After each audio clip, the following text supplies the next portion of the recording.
Hey guys, how's it going? My name is Adam. Today I'm going to show you how to find viral products on Temu. So first of all, just go ahead to your App Store or Google Play.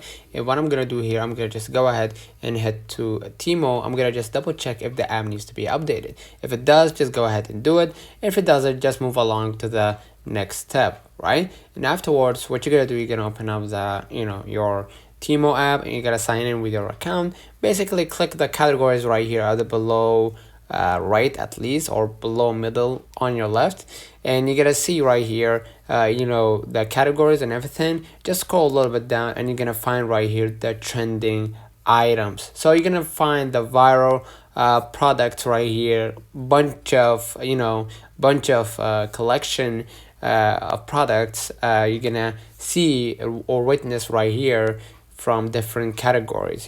Some of them are pajamas, some of them are sweaters, some of them are suitcase or probably bags or whatever it might be. You're gonna find it right here. Let me know in the comments if this video helped you. Don't forget to like and subscribe.